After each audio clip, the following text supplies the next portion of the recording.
Assalamualaikum warahmatullahi wabarakatuh. Pada kesempatan kali ini, saya ingin menceritakan dan membagikan kisah nyata. Jika ada kesamaan tokoh hanyalah kebetulan semata dan tidak menyinggung pihak manapun.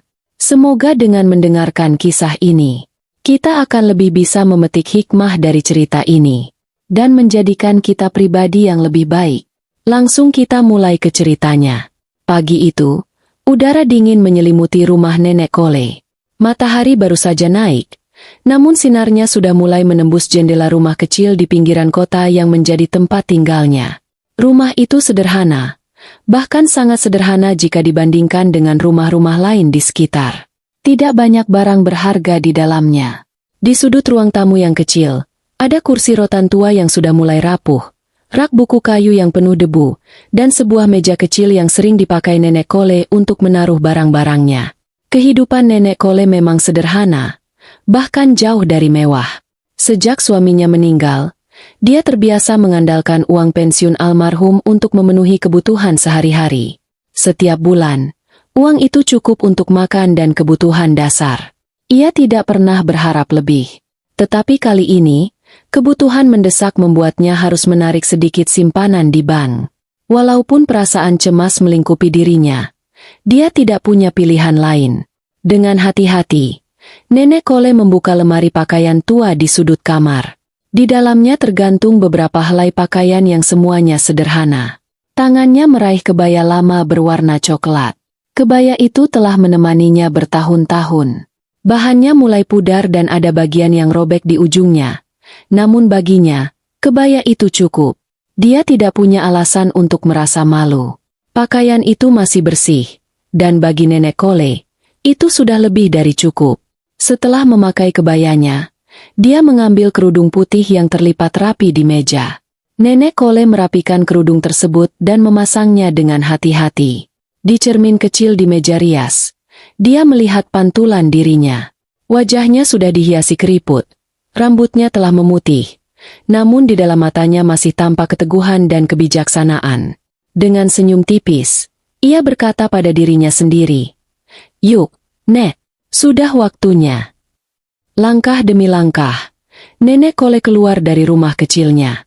Di luar, daun-daun kering berserakan di jalan setapak. Sebagian besar berasal dari pohon besar di depan rumahnya. Angin pagi yang sejuk mengiringi perjalanannya menuju halte angkutan. Nenek Kole tidak memiliki kendaraan pribadi, dan dia lebih memilih naik angkutan umum untuk menghemat. Seperti biasa, perjalanan menuju halte dipenuhi dengan pikiran dan doa. Dalam hati, ia berharap agar semuanya berjalan lancar. Sesampainya di halte, Nenek Kole duduk di pojokan sambil menunggu angkutan. Di sekitar halte, beberapa orang juga menunggu, tetapi mereka hanya melirik Nenek Kole sebentar lalu mengalihkan pandangan. Mereka melihat penampilan Nenek Kole yang lusuh, seolah dia bukan bagian dari dunia mereka. Namun, Nenek Kole tidak memedulikan hal tersebut. Bagi dia, selama tujuannya ke bank bisa tercapai, tidak ada yang perlu dipikirkan. Saat angkutan tiba, Nenek Kole melangkah masuk dengan hati-hati. Sopir angkutan, seorang pria paruh baya dengan wajah ramah, membantu Nenek Kole naik ke dalam angkutan. Ia memberikan tempat duduk di dekat pintu agar Nenek Kole bisa lebih nyaman. Nenek Kole tersenyum dan mengucapkan terima kasih. Perjalanan menuju bank berlangsung sekitar 30 menit. Sepanjang perjalanan, Nenek Kole hanya duduk diam sambil memandangi jalanan yang perlahan berubah. Di dalam hatinya, dia teringat akan putra semata wayangnya, Galang. Sebagai ibu, dia selalu merindukan anaknya yang tinggal jauh di kota besar. Tetapi Nenek Kole tidak pernah meminta Galang untuk pulang atau mengiriminya uang lebih. Dia tahu, sebagai seorang ibu, sudah seharusnya dia mandiri dan tidak memberatkan anaknya. Setibanya di pusat kota, Nenek Kole turun dari angkutan dan berjalan menuju gedung bank. Bangunan itu terlihat megah dengan dinding kaca besar yang mengilap di bawah sinar matahari. Di pintu masuk, dua orang satpam berjaga dengan seragam rapi, membuat Nenek Kole merasa sedikit canggung. Dia bukanlah orang yang sering datang ke tempat-tempat besar dan mewah seperti ini. Namun, kali ini ia butuh uang untuk kebutuhan mendesak. Jadi dia menguatkan dirinya untuk melangkah masuk. Saat memasuki ruang tunggu bank, pandangan Nenek Kole langsung tertuju pada deretan kursi yang hampir penuh oleh nasabah lain yang menunggu giliran. Dia melangkah pelan, mencari tempat duduk di pojok ruangan agar tidak mengganggu orang lain. Saat dia berjalan melewati beberapa nasabah, dia menyadari tatapan mereka yang terfokus padanya. Beberapa orang mulai berbisik-bisik, mengomentari penampilannya yang sederhana dan kebaya lusuh yang ia kenakan. Mereka tampak memandang rendah, seolah heran mengapa seorang wanita tua seperti Nenek Kole datang ke tempat seperti ini. Di tengah suasana ruang tunggu yang penuh bisikan, seorang satpam muda bernama Adip mengamati Nenek Kole dari sudut ruangan. Adip adalah satpam baru yang selalu serius dengan pekerjaannya. Saat melihat penampilan Nenek Kole yang terlihat berbeda dari nasabah lainnya, naluri curiganya langsung muncul. Dia bertanya-tanya apa urusan wanita tua ini di bank. Dalam pikirannya, mungkin saja Nenek Kole hanya seorang wanita tua yang kesasar atau, lebih buruk, datang untuk mengganggu nasabah lain. Nenek Kole duduk di kursi paling ujung dengan tenang, berusaha untuk tidak menimbulkan perhatian. Dia merapikan kebaya coklatnya, mencoba menutupi bagian yang mulai robek agar tidak terlalu terlihat. Dalam hatinya, dia merasa sedikit canggung, tetapi dia tetap bersikap tenang. Bagi Nenek Kole, penampilan bukanlah sesuatu yang harus dibanggakan. Yang penting adalah hatinya yang tulus dan niatnya yang baik. Sementara itu, beberapa nasabah lain yang duduk di dekatnya mulai saling berbisik, memperbincangkan tentang keberadaan Nenek Kole. Mereka memperhatikan pakaian sederhana dan tas rajut tua yang ia bawa. Salah satu nasabah, seorang wanita muda berpakaian rapi, berbisik pada temannya. "Lihat deh, Bu. Apa wanita tua itu beneran nasabah di sini? Kok penampilannya lusuh banget, ya?"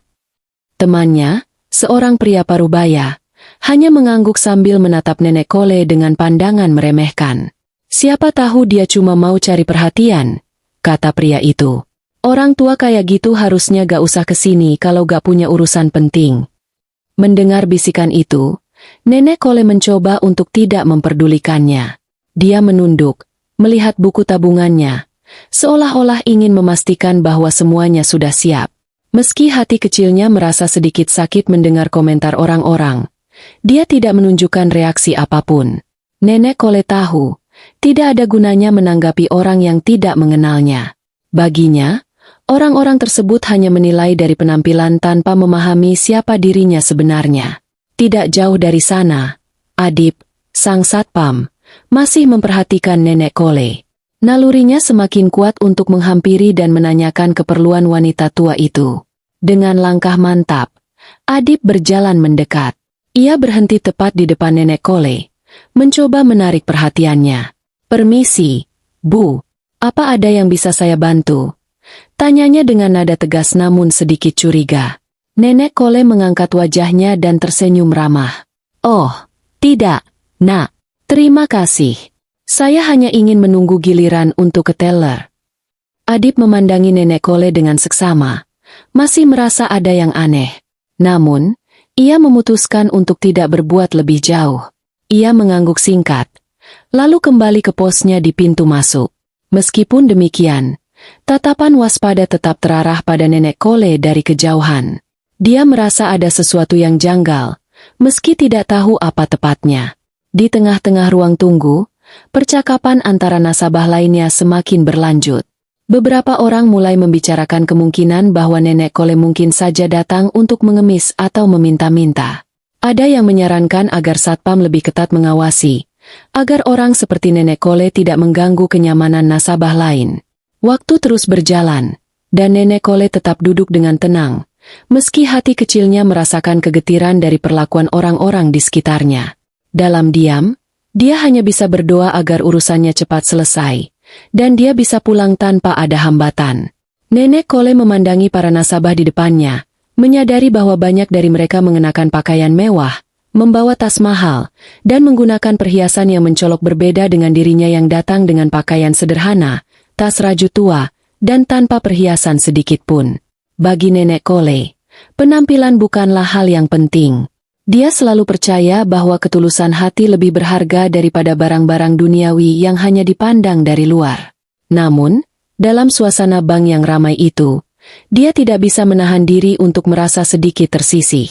Orang-orang di sekelilingnya tampak begitu sibuk dengan urusan mereka, sementara dirinya hanya seorang wanita tua yang datang untuk sebuah keperluan mendesak. Dia duduk sambil melirik ke buku tabungannya yang usang, menunggu giliran. Di dalam hatinya, ia berharap semuanya berjalan lancar.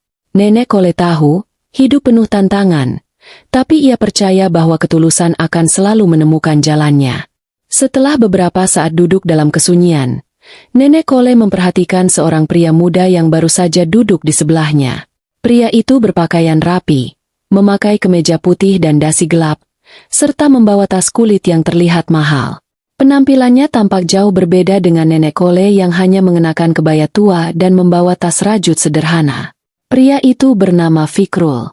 Dia terlihat sibuk dengan ponselnya, sesekali mengetik dan kemudian tertawa kecil melihat layar. Melihat kegiatannya, Nenek Kole sedikit terhibur. Dia tersenyum kecil, mengingatkan dirinya pada masa-masa ketika dia masih muda dan penuh semangat seperti Fikrul. Setelah beberapa saat, Nenek Kole memberanikan diri untuk membuka percakapan. Dia menoleh ke arah Fikrul dan dengan suara pelan berkata, "Anak muda, kamu sedang menunggu giliran juga, ya?" Fikrul menoleh sekilas dan tampak agak terkejut. Dia mengangguk, tetapi sikapnya sedikit kaku. "Iya, Bu. Saya sedang menunggu giliran." Nenek Kole tersenyum ramah. "Wah, hebat sekali kamu sudah bisa punya urusan di tempat seperti ini di usia muda. Pasti banyak hal penting yang kamu urus, ya?" Fikrul menatap Nenek Kole dengan pandangan agak bingung, seolah-olah dia tidak mengharapkan seorang wanita tua yang lusuh sepertinya akan mengajaknya bicara. Namun, dia menjawab dengan sopan. "Iya, ada sedikit urusan. Biasa, pekerjaan." Mendengar kata pekerjaan, Nenek Kole tampak terkesan. "Oh, kamu sudah bekerja, ya? Hebat sekali." Nenek kagum melihat anak-anak muda yang mandiri seperti kamu. Di usia nenek, sudah tidak banyak yang bisa dilakukan lagi, kecuali mengingat-ingat masa lalu. Fikrul tersenyum tipis, masih merasa agak canggung berbicara dengan Nenek Kole. Tetapi ada sesuatu dalam cara bicara Nenek Kole yang membuatnya merasa nyaman. Dia memutuskan untuk membalas dengan sedikit cerita. "Iya, Bu. Saya kerja di perusahaan yang lumayan besar. Sekarang lagi ada urusan keuangan yang harus diselesaikan." "Ah, hebat sekali. Semoga semua urusannya lancar, ya?" kata Nenek Kole sambil tersenyum tulus. Fikrul mengangguk tanpa banyak bicara, lalu kembali menundukkan wajahnya ke ponsel. Nenek Kole mengerti dan tidak ingin mengganggu lebih jauh, jadi dia hanya duduk diam. Meskipun begitu, percakapan singkat itu sudah cukup untuk membuatnya merasa sedikit lebih nyaman di tengah suasana yang terasa dingin dan formal. Namun, beberapa menit kemudian, Nenek Kole kembali mengangkat wajahnya. Dia tampaknya ingin tahu lebih banyak tentang pria muda di sebelahnya. "Nak, kalau boleh tahu, kamu tinggal di daerah mana?" Nenek penasaran. "Anak muda seperti kamu biasanya tinggal di tempat yang bagus." Fikrul menoleh lagi dengan raut wajah bingung, seolah tidak terbiasa mendapat perhatian dari orang asing. Namun, dia tetap menjawab dengan singkat. "Saya tinggal di daerah yang cukup jauh dari sini, Bu." "Oh, begitu ya. Tempat tinggalnya pasti nyaman, ya?" tanya Nenek Kole dengan nada penuh kekaguman. Fikrul hanya mengangguk, agak ragu untuk melanjutkan percakapan. Dia merasa tidak nyaman dengan perhatian yang ditunjukkan Nenek Kole, terutama karena penampilannya yang sederhana dan sedikit lusuh membuatnya merasa ada jarak sosial yang cukup besar. Bagi Fikrul, Nenek Kole terlihat seperti seseorang yang bukan bagian dari dunia-nya. Namun, Nenek Kole tidak merasakan hal yang sama. Dia hanya melihat Fikrul sebagai anak muda yang bersemangat dan mandiri, seperti Galang dulu ketika masih seusia Fikrul. Tanpa sadar, dia merasa seolah-olah berbicara dengan anaknya sendiri. "Nak, kamu tahu, nenek ini dulu punya anak yang sepertimu. Namanya Galang. Dia juga bekerja keras seperti kamu." "Oh, begitu ya, Bu?" jawab Fikrul dengan setengah hati, masih mencoba memfokuskan diri pada ponselnya. "Iya, Tapi sekarang dia tinggal di kota besar dan jarang pulang. Nenek tidak pernah merasa sedih karena itu, asalkan dia bahagia. Lanjut Nenek Kole sambil tersenyum lembut. Kadang-kadang, kehidupan memang membuat kita harus berpisah dengan orang-orang yang kita cintai. Fikrul, yang sejak tadi tampak tidak terlalu tertarik, mulai menunjukkan sedikit rasa hormat pada Nenek Kole. Dia menatap Nenek Kole sejenak dan merasakan ketulusan dalam kata-kata wanita tua itu. Meskipun terlihat sederhana, Nenek Kole memiliki sikap yang tenang dan penuh kasih, seperti seorang ibu yang peduli. Apa Galang masih sering menghubungi, Bu? Tanya Fikrul dengan nada yang sedikit lebih sopan. Dia sering menelepon kalau ada waktu.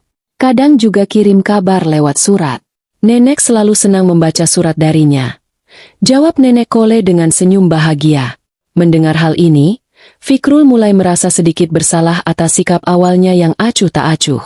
Dia menyadari bahwa Nenek Kole hanya ingin berbagi cerita. Mungkin karena dia merasa kesepian. Fikrul pun menaruh ponselnya dan mulai mendengarkan dengan lebih serius. Nenek Kole melanjutkan ceritanya dengan penuh antusiasme. Galang itu anak yang baik. Nak, sejak kecil, dia selalu rajin membantu nenek. Dia sering bilang kalau suatu hari dia ingin membuat nenek bangga. Dan nenek selalu bangga padanya. Tidak peduli dia ada di mana atau bekerja sebagai apa. Fikrul mendengarkan dengan seksama. Mulai merasa bahwa Nenek Kole adalah sosok yang penuh cinta dan pengertian. Meskipun penampilannya sederhana, ada sesuatu dalam cara Nenek Kole berbicara yang membuatnya merasa nyaman. Terkadang, Nenek merasa seperti orang tua pada umumnya. Lanjut Nenek Kole. Punya banyak harapan, tapi juga banyak kekhawatiran.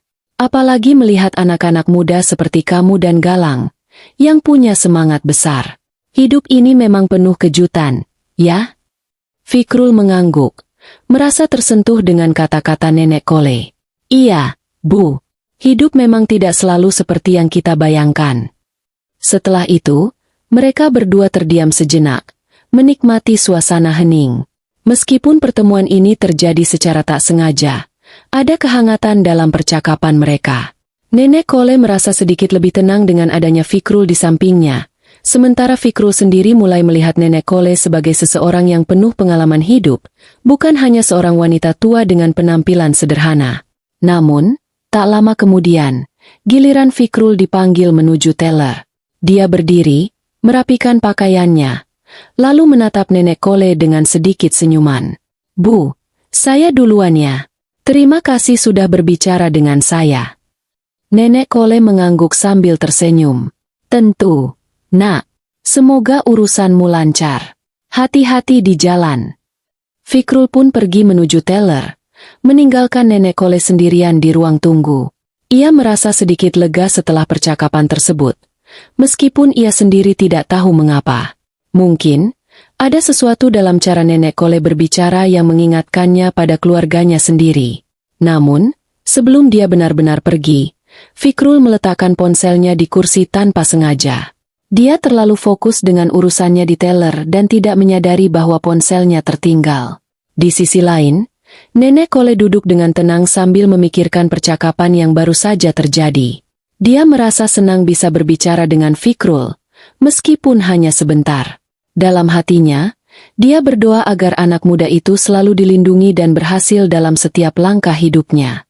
Dengan penuh ketulusan, Nenek Kole merapikan kembali kebayanya dan menundukkan kepala, menunggu giliran dengan sabar. Setelah Fikrul selesai dengan urusannya di teller, dia berbalik untuk kembali ke tempat duduknya. Namun, di tengah langkahnya, dia meraba kantong dan merasakan ada yang aneh. Wajahnya seketika berubah cemas, dan tangannya segera bergerak cepat merogoh saku-saku celananya. Tak ada ponsel di sana. Fikrul berdiri di tengah ruangan dengan wajah pucat, mengulang-ulang gerakan yang sama, berharap benda itu tiba-tiba muncul kembali. Ponselku, di mana ponselku? Gumamnya dengan suara cemas. Beberapa nasabah yang duduk di dekatnya mulai memperhatikan. Ada rasa penasaran di wajah mereka. Sebagian bahkan langsung melihat ke arah tempat Fikrul tadi duduk, mencari-cari apakah ponselnya terjatuh di kursi atau lantai. Saat itu, tatapan Fikrul terarah pada Nenek Kole yang masih duduk di kursi, memandangi buku tabungannya dengan tenang. Seketika, muncul sebuah pikiran buruk di benaknya. Ia mengingat bahwa hanya Nenek Kole yang duduk di dekatnya, dan tanpa berpikir panjang, Fikrul berjalan cepat menghampiri wanita tua itu. "Bu!" Fikrul berseru keras, membuat beberapa orang menoleh. "Ibu tadi duduk di sini, kan?" Nenek Kole mendongak, melihat Fikrul dengan tatapan ramah meski agak bingung. "Iya, Nak. Ada apa?" "Kamu ambil ponsel saya, ya?" tanya Fikrul dengan nada tuduhan yang tajam. Suaranya cukup keras sehingga menarik perhatian semua orang di ruang tunggu. Beberapa orang mulai saling berbisik, mencoba memahami apa yang sedang terjadi. Nenek Kole terkejut, matanya membesar mendengar tuduhan itu. "Nak, apa maksudmu?" "Nenek tidak mengambil apapun. Nenek hanya duduk di sini sejak tadi." Fikrul mendengus, tampak tidak percaya. "Jangan bohong, Bu. Tadi saya letakkan ponsel saya di sini, dan sekarang sudah tidak ada. Selain ibu, tidak ada orang lain di sini." Nenek Kole merasa terpojok, dan ada kepanikan yang mulai terlihat di wajahnya. Dia menggelengkan kepala sambil mengangkat kedua tangan, mencoba menjelaskan. "Nenek tidak tahu apa-apa. Nak, nenek hanya duduk di sini dan menunggu giliran." Namun, kata-kata Nenek Kole tidak berhasil meredakan kecurigaan Fikrul. Dia malah semakin yakin bahwa wanita tua ini telah mencuri ponselnya. "Bu, jangan berpura-pura polos. Orang lain mungkin tidak memperhatikan, tapi saya tahu. Saya cuma meninggalkan ponsel sebentar, dan sekarang sudah hilang. Ibu yang duduk di dekatnya, berarti ibu yang mengambilnya." Saat itu, suasana di ruang tunggu semakin tegang. Beberapa nasabah mulai berkerumun di sekitar mereka, penasaran dengan apa yang sedang terjadi. Tatapan-tatapan penuh kecurigaan mulai tertuju pada Nenek Kole, sementara Fikrul semakin keras menuduhnya. Suasana yang tadinya tenang berubah menjadi hiruk-pikuk, dengan bisikan dan komentar dari para nasabah yang semakin lama semakin memanas. Seorang ibu yang duduk di dekat Nenek Kole menyela. "Mungkin saja, sih. Siapa tahu dia benar-benar ambil? Sekarang banyak orang tua yang berbuat macam-macam." Seorang pria parubaya menambahkan dengan nada sinis. "Iya, kalau penampilannya saja seperti itu, ya wajar saja kalau kita curiga." Nenek Kole mendengar setiap komentar tersebut, dan hatinya terasa sakit. Dia mencoba menjelaskan sekali lagi dengan suara bergetar. "Nak, sungguh, nenek tidak tahu apa-apa soal ponselmu. Nenek hanya duduk di sini, tidak menyentuh apapun." Fikrul tidak percaya begitu saja. Dia melangkah maju, berdiri lebih dekat ke arah Nenek Kole. "Ibu jangan banyak alasan. Kalau memang bukan ibu yang mengambil, lalu siapa? Di sini hanya ada kita berdua, dan ponsel saya hilang saat saya meninggalkan kursi." Suasana semakin memanas ketika Adib, satpam yang sejak tadi memperhatikan dari jauh, akhirnya memutuskan untuk turun tangan. Dia berjalan cepat menuju kerumunan, menyingkirkan beberapa orang untuk melihat apa yang sebenarnya terjadi. "Ada apa ini? Kenapa ribut-ribut?" Fikrul segera menoleh ke arah Adib dan menunjuk ke Nenek Kole dengan wajah kesal. "Pak, wanita tua ini mencuri ponsel saya. Saya cuma meninggalkannya sebentar, dan sekarang hilang. Selain dia, tidak ada orang lain di sekitar sini." Adib menatap Nenek Kole dengan ekspresi tajam, seolah langsung mempercayai tuduhan Fikrul. Dengan nada tegas, dia berkata, "Bu, sebaiknya Anda mengaku saja kalau memang mengambil ponsel itu. Jangan mempersulit keadaan." Nenek Kole merasa semakin terpojok. Dia mencoba bertahan, meski suaranya mulai bergetar karena panik. "Pak, sungguh, nenek tidak mengambil ponsel siapapun. Nenek hanya duduk di sini menunggu giliran, tidak menyentuh barang milik orang lain." Namun, Adib tampaknya tidak mudah diyakinkan. Dia melangkah lebih dekat ke arah Nenek Kole, memperlihatkan sikap yang semakin menekan. Beberapa orang di sekitar mulai mengeluarkan ponsel dan merekam kejadian tersebut, seolah menunggu bukti untuk membuktikan tuduhan Fikrul. "Ayo, Bu, jangan berbohong. Di sini banyak saksi. Kalau memang ibu mengambil, lebih baik dikembalikan sekarang daripada harus berurusan lebih jauh," desak Adib, matanya menatap Nenek Kole dengan dingin. Nenek Kole semakin panik. Dia tidak pernah mengalami situasi seperti ini sebelumnya, dan tuduhan tersebut membuatnya sangat tertekan. Dengan suara yang hampir pecah, dia berkata, "Pak, saya bersumpah, saya tidak mengambil apapun. Saya tidak tahu ponsel itu ada di mana. Saya hanya duduk di sini menunggu giliran saya." Fikrul mendengus lagi. Wajahnya penuh amarah. "Lalu kenapa ponsel saya hilang? Ibu saja yang duduk di sini. Jangan berpura-pura polos." Di tengah keributan itu, salah seorang nasabah yang melihat situasi mulai merasa terganggu. Dia mengusulkan untuk memeriksa tas Nenek Kole sebagai bukti bahwa wanita tua itu tidak bersalah, atau sebaliknya. "Pak Satpam, mungkin sebaiknya kita periksa saja tasnya. Kalau memang tidak ada ponsel di dalamnya, berarti dia tidak mengambil." Usulan tersebut langsung mendapat persetujuan dari beberapa orang di sekitar. Mereka ingin cepat menemukan penyelesaian dari keributan ini. Adib mendekatkan diri ke Nenek Kole, dan dengan nada tegas berkata, "Bu, izinkan kami memeriksa tas Anda. Kalau memang Anda tidak mengambil ponsel itu, tidak ada yang perlu dikhawatirkan." Nenek Kole merasa terhina dengan permintaan tersebut, tetapi dia tahu bahwa tidak ada pilihan lain. Dengan tangan yang bergetar, dia menyerahkan tas raju tuanya kepada Adib. "Silakan, Pak." Nenek tidak menyembunyikan apapun. Adib membuka tas itu dengan perlahan, mengeluarkan barang-barang satu persatu. Di dalamnya hanya ada buku tabungan, sebuah sapu tangan usang, dan beberapa lembar uang receh. Tidak ada ponsel seperti yang dicari Fikrul. Namun, meskipun tasnya telah diperiksa dan tidak ditemukan ponsel, tuduhan terhadap Nenek Kole tidak langsung mereda. Beberapa nasabah masih menunjukkan ekspresi curiga, sementara Fikrul tampak semakin kesal. "Jangan kira saya akan percaya begitu saja. Mungkin saja dia menyembunyikannya di tempat lain." Mendengar tuduhan yang semakin tidak masuk akal, Nenek Kole tidak bisa lagi menahan air matanya. Ia merasa benar-benar terpojok dan terhina. Di depan orang-orang yang menatapnya dengan penuh kecurigaan, dia mulai menangis, memohon dengan suara terisak, "Tolong, Nak, percaya sama Nenek. Nenek benar-benar tidak tahu apa-apa soal ponselmu. Nenek hanya datang ke sini untuk urusan Nenek sendiri." Namun, permohonan itu tampaknya tidak cukup untuk menghilangkan kecurigaan Fikrul dan beberapa nasabah lain. Mereka tetap memandangnya dengan tatapan penuh prasangka. Situasi semakin memanas, dan Nenek Kole merasa semakin kecil di tengah kerumunan yang seolah-olah sudah memvonisnya bersalah tanpa bukti.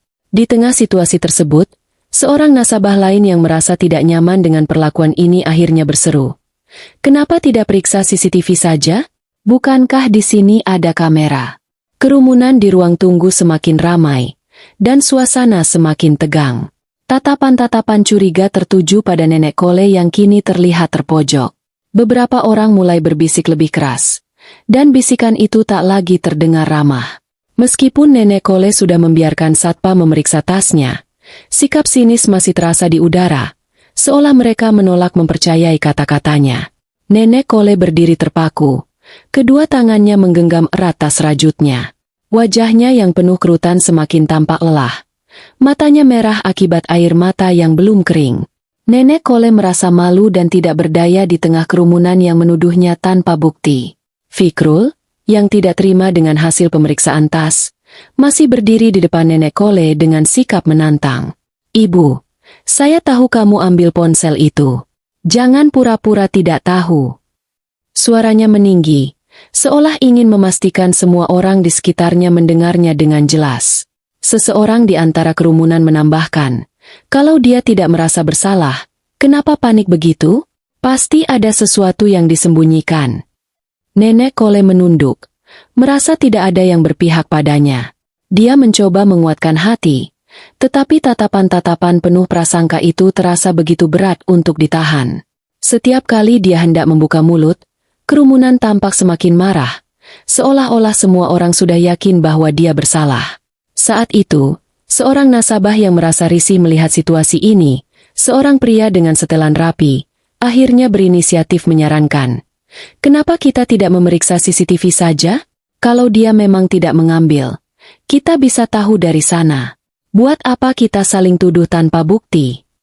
Usulan itu langsung disambut baik oleh beberapa orang di sekitar, terutama mereka yang sudah tidak sabar melihat perkembangan situasi. Namun, di sisi lain, beberapa orang tampak ragu, mungkin karena mereka lebih suka berpegang pada praduga tanpa bukti yang nyata. Fikrul mengangguk setuju dengan usulan tersebut. Betul, kita periksa saja CCTV-nya biar jelas. Dengan begitu, kita bisa lihat apa yang sebenarnya terjadi. Namun, Adip, satpam yang baru saja memeriksa tas Nenek Kole, tampak ragu. Memeriksa rekaman CCTV membutuhkan izin dari pimpinan. Saya tidak bisa langsung memutarnya tanpa persetujuan. Itu sudah prosedurnya. Kerumunan tampak kecewa mendengar jawaban itu, dan Fikrul langsung mendesak Adip dengan nada tak sabar. Pak, kalau kamu mau tahu siapa yang mencuri ponsel saya, kamu seharusnya cepat memeriksa rekaman itu. Buat apa lagi tunggu izin? Kita butuh bukti sekarang. Adip menatap Fikrul dengan wajah tegang, namun dia tahu bahwa peraturan tetap harus diikuti. Maaf, Pak, saya hanya menjalankan prosedur.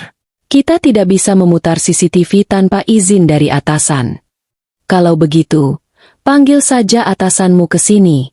Saya mau masalah ini diselesaikan sekarang. Teriak Fikrul dengan nada keras, membuat suasana semakin panas. Wajahnya penuh amarah, dan dia tidak mau menerima alasan apapun. Kerumunan yang tadinya berisik mulai diam, menunggu reaksi dari pihak bank. Beberapa orang mulai bosan, tetapi sebagian besar tetap ingin melihat kelanjutan drama ini. Mereka berdiri dengan ekspresi tegang, sambil menatap Nenek Kole yang tampak semakin lemah dan terpukul oleh situasi ini. Merasa tidak ada pilihan lain, Adip akhirnya memutuskan untuk menghubungi supervisornya. Dia melangkah menjauh sejenak untuk berbicara dengan atasannya melalui radio komunikasi, meninggalkan Nenek Kole yang masih berdiri di sana, dikelilingi oleh tatapan dingin dan prasangka dari para nasabah. Selama beberapa menit, Nenek Kole hanya bisa menunduk, berusaha menahan air matanya yang masih mengalir. Bisikan-bisikan dan tatapan penuh prasangka itu terus menusuk hatinya, membuatnya merasa begitu kecil dan tak berdaya. Di usianya yang sudah senja, Nenek Kole tidak pernah menyangka akan menghadapi situasi seberat ini hanya karena penampilannya yang sederhana. Seorang wanita muda dengan tas mahal berdiri di sebelah Fikrul dan menatap Nenek Kole dengan ekspresi meremehkan. Memang kasihan, ya. Kalau lihat orang tua seperti ini, tapi kalau kelakuannya seperti ini, ya gimana lagi? Pantas saja orang-orang curiga. Fikrul mengangguk setuju sambil melirik Nenek Kole. Betul, orang tua seperti ini harusnya sadar diri. Jangan bikin repot orang lain. Mendengar komentar itu, hati Nenek Kole semakin hancur. Dia merasa begitu terhina, namun tidak ada yang bisa dia lakukan selain menunggu. Dia hanya bisa berdiri diam sambil memegang tasnya erat-erat, berusaha sekuat tenaga menahan perasaan sakit hati yang terus menghantamnya. Tidak lama kemudian, Adip kembali dengan wajah serius. Supervisor sudah setuju untuk memeriksa rekaman CCTV, tapi kita harus menunggu beberapa menit lagi. Kerumunan tampak sedikit lega mendengar kabar itu, tetapi ketegangan masih terasa di udara. Semua orang kembali menatap Nenek Kole, seolah menunggu pembuktian atas tuduhan yang dilemparkan padanya. Di mata mereka, wanita tua itu sudah dinyatakan bersalah bahkan sebelum ada bukti. Fikrul menghela napas panjang, merasa puas bahwa setidaknya bukti akan segera muncul. Dia melipat kedua tangannya di dada, menatap Nenek Kole dengan tatapan yang penuh kemenangan, seolah-olah dirinya sudah pasti benar dan tidak ada keraguan lagi bahwa Nenek Kole adalah pelakunya. Sementara itu, Nenek Kole hanya bisa diam. Ia menatap lantai, menghindari tatapan sinis dari orang-orang di sekitarnya. Di dalam hatinya, ia terus berdoa, berharap agar kebenaran segera terungkap dan dia bisa terbebas dari tuduhan ini. Suasana kembali sunyi, hanya diiringi oleh bisikan-bisikan pelan dari nasabah yang masih berkerumun. Mereka menunggu dengan penuh harap, seolah-olah mereka sedang menonton sebuah pertunjukan. Bagi mereka, situasi ini adalah hiburan yang menarik di tengah kesibukan hari mereka. Tidak lama kemudian, seorang staf bank datang membawa sebuah perangkat pemutar video portabel yang dapat digunakan untuk menampilkan rekaman CCTV. Adip dan staf tersebut segera bersiap untuk memutar rekaman yang dapat menunjukkan apa yang terjadi di sekitar tempat duduk Nenek Kole dan Fikrul. Saat staf tersebut mengatur perangkatnya, kerumunan tampak semakin antusias. Semua mata tertuju pada layar, menanti momen kebenaran yang akan segera terungkap. Beberapa dari mereka mulai berspekulasi dengan berbisik kepada satu sama lain, yakin bahwa rekaman CCTV akan memperlihatkan tindakan mencurigakan dari Nenek Kole. Sementara itu, Nenek Kole merasa semakin gelisah. Meskipun dia tahu dia tidak bersalah, perasaan takut masih menghantuinya. Dia tidak pernah terbiasa menjadi pusat perhatian, apalagi dituduh melakukan hal yang tidak pernah dia lakukan. Dalam diam, ia hanya bisa berharap agar semua ini segera selesai. Baik, kita mulai memeriksa rekaman CCTV, kata Adip dengan suara tegas. Semua orang di ruangan menjadi hening, menahan napas untuk menyaksikan apa yang akan ditunjukkan oleh rekaman tersebut. Di layar, terlihat Fikrul yang duduk di sebelah Nenek Kole, sibuk dengan ponselnya. Mereka berdua duduk dalam diam untuk beberapa saat sebelum akhirnya Fikrul dipanggil menuju teller. Dalam rekaman itu terlihat jelas bahwa Nenek Kole tidak menyentuh apapun yang bukan miliknya. Namun, pada saat itu, kerumunan masih terus menunggu. Mereka berharap melihat sesuatu yang bisa membenarkan prasangka mereka. Tetapi, rekaman menunjukkan bahwa Nenek Kole tetap diam di kursinya tanpa melakukan gerakan mencurigakan sama sekali. Adip memperhatikan rekaman itu dengan seksama, sementara Fikrul tampak semakin gelisah. Rasa percaya diri yang tadi menghiasi wajahnya mulai hilang, tergantikan oleh ekspresi cemas. Dia menyadari bahwa bukti yang ada di depan matanya mungkin tidak akan mendukung tuduhannya. Namun, kerumunan masih belum puas. Mereka berbisik-bisik, berharap ada sesuatu yang menunjukkan kesalahan Nenek Kole, meskipun tidak ada bukti konkret yang memperlihatkan bahwa dia telah mengambil ponsel Fikrul. Dalam diam, Nenek Kole merasa sedikit lega meskipun masih ada keraguan dari orang-orang di sekitarnya. Dia tahu, bagaimanapun juga, kebenaran akan selalu terungkap pada akhirnya. Adip menatap Fikrul dengan ekspresi yang mulai menunjukkan keraguan.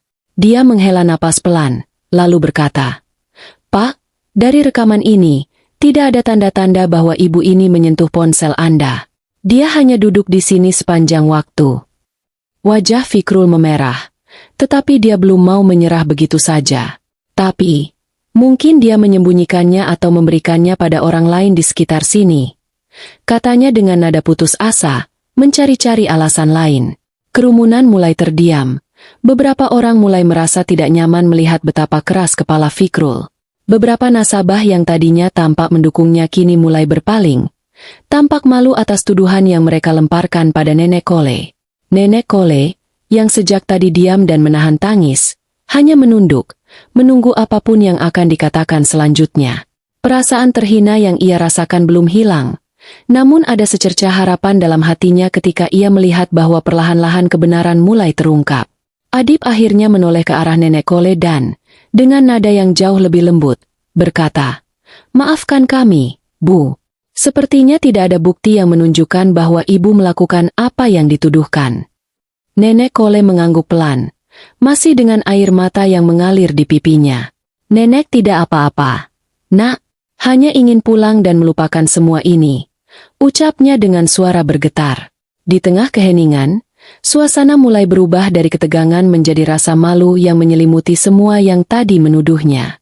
Perlahan-lahan, orang-orang mulai pergi dari kerumunan, meninggalkan Fikrul yang masih berdiri di tempatnya dengan ekspresi penuh rasa bersalah. Di tengah perasaan bersalah yang mulai menyelimuti ruangan, seorang pria parubaya yang sejak tadi ikut menonton akhirnya angkat bicara. Suaranya rendah namun terdengar jelas. "Lihatlah, apa tidak sebaiknya kita semua belajar dari kejadian ini? Wanita tua ini tidak bersalah, dan kita sudah menyudutkannya tanpa bukti." Nenek Kole masih berdiri terpaku. Rasa lega mulai merayap. Namun perasaan sedih karena tuduhan yang diterimanya masih terasa berat di hatinya.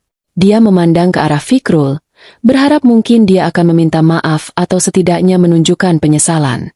Namun, Fikrul hanya menunduk, tak berani menatap Nenek Kole atau orang-orang di sekitarnya. Adip, yang tadi begitu tegas dan curiga, mendekati Nenek Kole dengan sikap yang lebih lembut. Saya benar-benar minta maaf, Bu. Ucapnya dengan suara rendah. Saya tidak bermaksud menuduh tanpa alasan. Mungkin kami semua sudah terlalu terburu-buru. Nenek Kole mencoba tersenyum, meskipun senyum itu tampak getir. Tidak apa-apa. Nak, mungkin kalian hanya salah paham, katanya dengan nada pelan, penuh kesabaran. Namun, beberapa nasabah lain yang tadinya ikut menuduh Nenek Kole tidak bisa lagi menahan rasa malu mereka. Mereka mulai berbisik pada diri sendiri, menyadari bahwa mereka telah salah menilai hanya berdasarkan penampilan. Rasa malu mulai menyelimuti sebagian besar dari mereka, dan satu persatu, mereka mulai menjauh, meninggalkan ruang tunggu dengan raut wajah yang menyesal. Di sisi lain, Fikrul, yang masih tidak percaya bahwa ponselnya benar-benar hilang, tampak semakin bingung. Dia berdiri di tengah ruangan, seolah-olah mencari sesuatu atau berharap menemukan jawabannya.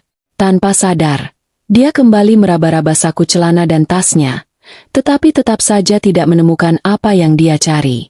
Nenek Kole, yang meskipun telah dilukai oleh prasangka mereka, tetap memiliki hati yang besar. Dia menatap Fikrul dengan tatapan penuh kasih dan berkata pelan, "Nak, kalau ada yang hilang, coba diingat lagi dengan tenang. Mungkin ponselmu tertinggal di tempat lain, atau mungkin kamu lupa meletakkannya." Ucapan Nenek Kole membuat Fikrul terdiam. Rasa bersalah mulai menghantui pikirannya, namun egonya yang masih tinggi membuatnya enggan untuk meminta maaf. Namun, dalam hatinya, dia tahu bahwa wanita tua di depannya ini sama sekali tidak bersalah. Akhirnya, dia hanya menunduk, terjebak antara perasaan malu dan rasa bersalah yang mulai menguasai dirinya. Di tengah situasi yang mulai mereda, tiba-tiba terdengar suara seorang pria dari pintu masuk. Pria besar dengan tubuh tegap dan tatapan tajam melangkah masuk ke ruangan. Pria itu langsung menuju ke arah Nenek Kole, tanpa menghiraukan tatapan orang-orang di sekitarnya. Setiap langkahnya penuh dengan ketegasan, dan aura kepercayaan diri memancar dari dirinya. Orang-orang yang tadi menuduh Nenek Kole kini merasa semakin canggung. Mereka tidak tahu siapa pria ini, namun jelas kehadirannya membuat suasana di ruangan itu berubah. Dengan sikap melindungi, pria tersebut berdiri di samping Nenek Kole, menatap tajam ke arah Fikrul dan orang-orang di sekitarnya. Fikrul, yang masih berdiri tertegun, merasa terintimidasi oleh kehadiran pria besar tersebut. Wajahnya tampak pucat, dan untuk pertama kalinya, dia tampak benar-benar takut. Pria besar itu kemudian berkata dengan suara tenang namun penuh ketegasan, "Apakah ada yang bisa menjelaskan apa yang terjadi di sini?" Adip, satpam yang sejak tadi mengawasi, mencoba menjelaskan dengan singkat apa yang terjadi. Namun, setiap kata yang keluar dari mulutnya terdengar lemah di hadapan pria besar tersebut. Dia merasa seperti seorang anak kecil yang baru saja dimarahi oleh orang tuanya. Pria besar itu menatap Adip dengan tatapan tajam, seolah meminta penjelasan lebih lanjut. Adip tidak tahu harus berkata apa lagi, dan akhirnya dia hanya menunduk dalam diam, merasa malu atas tindakan mereka yang terlalu cepat menilai. Dengan penuh ketenangan, pria besar itu menoleh ke arah Nenek Kole dan berbicara dengan suara lembut. "Apakah ibu baik-baik saja?" Nenek Kole mengangguk pelan, merasa sedikit lega dengan kehadiran pria tersebut. "Iya, Nak, Nenek baik-baik saja," jawabnya dengan suara lembut, meskipun matanya masih terlihat sedikit merah akibat air mata. Pria besar itu menatap ke sekeliling ruangan, memperhatikan setiap orang dengan tatapan yang penuh kewaspadaan. Dia tahu bahwa Nenek Kole telah diperlakukan tidak adil hanya karena penampilannya yang sederhana. Dalam hatinya, dia merasa marah melihat ketidakadilan yang terjadi, tetapi dia berusaha untuk tetap tenang. Tanpa mengucapkan sepatah kata pun, pria itu merogoh ponsel dari sakunya dan mulai menelepon seseorang. Suara telepon di telinganya terdengar jelas, dan beberapa detik kemudian dia mulai berbicara. "Bos, saya di sini. Sepertinya ada sesuatu yang perlu Anda ketahui." Orang-orang di sekitarnya mulai bertanya-tanya siapa pria ini sebenarnya dan siapa yang dia hubungi. Mereka merasa semakin tidak nyaman dengan situasi yang semakin rumit, dan beberapa dari mereka mulai merasa semakin bersalah karena telah menuduh Nenek Kole tanpa bukti. Setelah beberapa saat berbicara di telepon, pria itu menutup teleponnya dan kembali menatap Fikrul, yang kini semakin gugup. Dengan suara yang tegas namun tenang, dia berkata, "Jika kamu merasa ada sesuatu yang hilang, sebaiknya kamu mencarinya dengan baik, daripada menuduh orang yang tidak bersalah."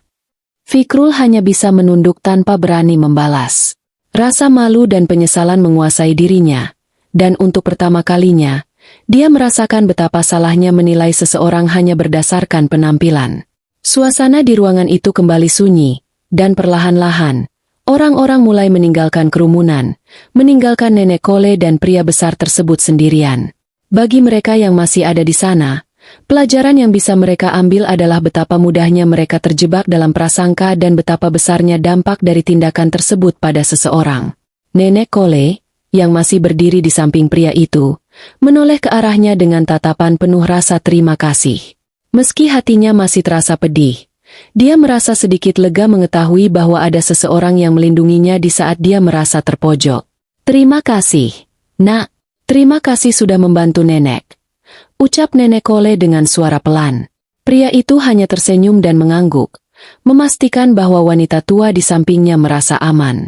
Di dalam hatinya, dia tahu bahwa kehadirannya sangat berarti bagi nenek Kole, yang telah diperlakukan dengan cara yang tidak pantas oleh orang-orang yang bahkan tidak mengenalnya. Di balik semua ini, pria itu menyadari bahwa kejadian ini bukan sekadar tentang kehilangan ponsel, melainkan sebuah pengingat akan pentingnya menghargai orang lain tanpa memandang penampilan. Dia berharap, setidaknya mereka yang menyaksikan peristiwa ini akan belajar sesuatu dan tidak lagi menghakimi orang lain dengan begitu mudah. Kerumunan yang sebelumnya telah mulai mereda kembali memanas setelah kedatangan pria besar yang langsung berdiri di samping nenek Kole. Ukuran tubuhnya yang tinggi dan tegap, ditambah dengan tatapan tajam, membuat suasana di bank berubah drastis. Seketika, orang-orang di sekitarnya merasakan ketegangan yang berbeda, bukan lagi ketegangan yang disebabkan oleh tuduhan tak berdasar, melainkan rasa takut dan hormat yang tiba-tiba muncul. Beberapa orang mulai bertanya-tanya dalam hati siapa pria ini. Ada yang berbisik-bisik, mencoba menebak-nebak identitasnya, sementara yang lain hanya terdiam, merasa canggung dan tidak ingin terlibat lebih jauh. Namun, pria besar tersebut tampak tidak terpengaruh oleh tatapan mereka. Dia hanya berdiri tegap di samping nenek Kole, menunjukkan sikap melindungi yang jelas. Salah satu nasabah yang berdiri di sudut, seorang pria muda berpakaian kasual, mencoba mengajukan keberatan. Dengan nada tak peduli, dia berkata, "Kalau memang wanita tua ini tidak bersalah, kenapa pria besar ini datang dan membela dengan cara yang mencurigakan? Apa mungkin mereka bersekongkol?" Pria besar itu mengarahkan pandangan tajam ke pria muda tersebut, membuatnya terdiam seketika.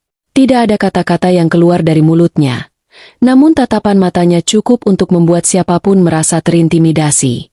Pria muda itu segera menundukkan kepalanya, menyadari bahwa dia sudah salah berbicara. Beberapa detik kemudian, pria besar itu mengeluarkan ponselnya lagi dan mulai berbicara dengan nada yang lebih serius.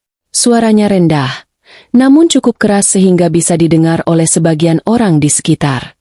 "Bos, ya, saya sudah berada di lokasi. Ada masalah yang perlu Anda tangani secara langsung." Seseorang di kerumunan yang mulai gelisah akhirnya angkat bicara. "Kenapa harus memanggil bos? Masalah ini bisa diselesaikan dengan sederhana kalau dia memang tidak bersalah. Jangan dibuat rumit." Pria besar itu menoleh ke arah sumber suara. Tanpa ekspresi, dia menjawab dengan nada tegas. "Ini bukan hanya tentang sederhana atau rumit. Ini tentang bagaimana seseorang diperlakukan. Kita akan menyelesaikan masalah ini dengan jelas dan adil." Kerumunan menjadi semakin sunyi. Beberapa nasabah mulai merasa malu dengan ucapan mereka sebelumnya. Mereka mulai menyadari bahwa mungkin mereka telah bertindak salah.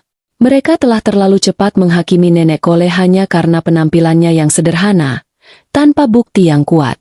Saat itu, Adib, yang berdiri di dekat pria besar tersebut, mulai merasa tidak nyaman.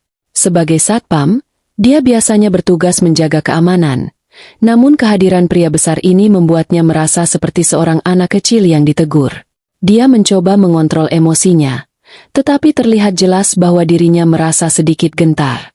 "Pak, saya hanya menjalankan tugas sesuai prosedur," ucap Adib dengan suara sedikit gemetar, mencoba membela tindakannya.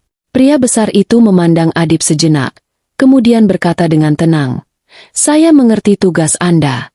Tetapi, tugas juga perlu dilaksanakan dengan bijaksana dan penuh kehati-hatian. Jangan menuduh orang tanpa bukti yang jelas." Adip menunduk, merasa malu dengan pernyataan itu. Dia menyadari bahwa mungkin dia memang terlalu cepat menghakimi Nenek Kole hanya karena penampilan luarnya. Dia hanya bisa mengangguk pelan tanpa berani membalas ucapan pria tersebut. Di tengah situasi yang semakin tegang, seorang wanita muda yang berdiri di dekat Fikrul akhirnya memberanikan diri untuk bertanya. "Pak, sebenarnya siapa Anda? Kenapa Anda begitu peduli dengan wanita tua ini?" Pria besar itu menatap wanita tersebut dengan mata yang tajam, namun tetap tenang. "Identitas saya tidak penting," jawabnya singkat. "Yang penting di sini adalah bagaimana kita memperlakukan orang lain, terutama mereka yang terlihat berbeda dari kita." Wanita itu terdiam, tidak berani lagi melanjutkan pertanyaannya. Dalam hatinya, dia merasa malu karena telah ikut mencurigai Nenek Kole tanpa alasan yang jelas. Tatapan pria besar itu membuatnya merasa bersalah atas prasangka yang telah ia simpan selama ini. Tak lama kemudian, pria besar itu menerima panggilan dari seseorang yang jelas-jelas dia panggil, "Bos, tadi." Suara di ujung telepon terdengar tegas, namun lembut. Setelah berbicara sebentar, pria besar itu menutup telepon dan menatap sekeliling dengan tatapan tegas. Kemudian berkata, "Bos, saya akan segera datang ke sini." Dia ingin melihat langsung bagaimana situasi ini diselesaikan. Kerumunan menjadi semakin hening. Beberapa orang mulai merasa gugup mendengar bahwa atasan pria besar ini akan datang langsung. Mereka mulai bertanya-tanya siapa sebenarnya orang yang akan datang tersebut, dan mengapa dia begitu peduli pada Nenek Kole. Fikrul, yang dari tadi merasa paling bersalah, mulai terlihat gelisah. Wajahnya tampak pucat, dan dia tidak lagi berani menatap ke arah Nenek Kole. Salah seorang nasabah yang masih penasaran akhirnya bergumam kepada temannya, "Siapa sih sebenarnya bos pria besar ini? Apa mungkin dia adalah orang penting?" Temannya hanya mengangkat bahu, merasa sama bingungnya. Namun, di dalam hatinya, dia juga mulai merasa tidak nyaman. Kerumunan yang tadinya penuh prasangka kini mulai diliputi rasa takut dan penyesalan. Mereka sadar bahwa mereka telah salah menghakimi seseorang tanpa alasan yang jelas, hanya karena penampilannya. Beberapa menit kemudian, suasana di bank semakin sunyi. Orang-orang berdiri diam, menunggu kedatangan orang yang telah dihubungi oleh pria besar tadi. Adip, yang sejak awal bertugas menjaga keamanan, merasa bahwa situasi ini semakin di luar kendalinya. Dia hanya bisa berdiri diam di tempat, berharap situasi ini segera berakhir dengan damai. Di sisi lain, Nenek Kole berdiri tenang di samping pria besar itu. Meskipun hatinya masih merasa sakit akibat tuduhan yang dialaminya, dia merasa sedikit tenang dengan kehadiran pria tersebut. Ada perasaan aman yang ia rasakan, seolah-olah dirinya dilindungi oleh seseorang yang benar-benar peduli. Kerumunan yang tadinya penuh dengan prasangka dan tuduhan kini berbalik menjadi penonton yang penuh rasa penasaran dan penyesalan. Setiap orang di dalam ruangan itu tahu bahwa mereka telah salah. Mereka telah menghakimi Nenek Kole hanya berdasarkan penampilan luarnya, dan sekarang mereka mulai merasa bersalah. Di tengah ketegangan itu, pintu bank terbuka, dan seorang pria yang berwibawa melangkah masuk. Kehadirannya segera menarik perhatian semua orang. Dengan wajah yang tenang namun penuh kepercayaan diri, dia berjalan mendekati pria besar dan Nenek Kole. Setiap langkahnya penuh dengan aura kepemimpinan, membuat semua orang merasa terintimidasi. Pria tersebut berhenti di depan Nenek Kole dan pria besar yang berdiri di sampingnya. Dia memandang Nenek Kole dengan tatapan penuh rasa hormat, kemudian menoleh ke arah pria besar yang tampak seperti asistennya, memberi isyarat untuk menjelaskan situasi yang terjadi. Pria besar itu mengangguk dan berkata, "Bos, ini adalah ibu yang tadi menjadi sasaran tuduhan yang tidak berdasar. Saya melihat langsung bagaimana kerumunan di sini memperlakukannya dengan tidak adil." Bos pria besar itu mengangguk dengan tenang, kemudian menatap sekeliling ruangan dengan tatapan tajam. "Apakah ini benar?" tanyanya dengan suara yang tenang namun penuh wibawa, seolah meminta setiap orang di ruangan itu untuk mengakui kesalahan mereka. Tidak ada yang berani menjawab. Kerumunan hanya terdiam, terintimidasi oleh kehadiran pria tersebut. Fikrul, yang berdiri di belakang, tampak semakin pucat. Dia tahu bahwa tindakannya menuduh tanpa bukti adalah akar dari semua masalah ini, dan kini dia merasa sangat bersalah. Dengan suara lembut namun tegas, pria itu kembali berkata, "Saya harap, dari kejadian ini, kita semua belajar untuk tidak menghakimi orang lain berdasarkan penampilan. Setiap orang layak mendapatkan perlakuan yang adil, tidak peduli siapa mereka atau bagaimana penampilan mereka." Kerumunan hanya bisa menunduk. Mereka tahu bahwa pria ini berbicara kepada mereka semua, mengingatkan akan kesalahan yang telah mereka lakukan. Mereka merasa malu atas tindakan mereka yang telah membuat seorang wanita tua seperti Nenek Kole terpojok. Di saat yang sama, pria besar yang berdiri di samping Nenek Kole menatapnya dengan penuh rasa hormat. Dia tahu bahwa wanita tua ini adalah sosok yang kuat dan penuh ketulusan, meskipun dia telah diperlakukan dengan tidak adil. Di dalam hatinya, pria besar itu merasa bangga karena telah bisa membantu seseorang yang benar-benar membutuhkan pertolongan. Pria berwibawa itu menatap Adib, yang berdiri di samping dengan wajah tertunduk. "Saya harap sebagai petugas keamanan, Anda belajar dari kejadian ini. Jangan pernah menilai seseorang hanya dari tampilan luar. Tugas Anda adalah melindungi semua orang, tanpa memandang siapa mereka." Adib mengangguk dengan perasaan bersalah. "Maafkan saya, Pak. Saya terlalu cepat mengambil keputusan," ucapnya lirih, menahan malu.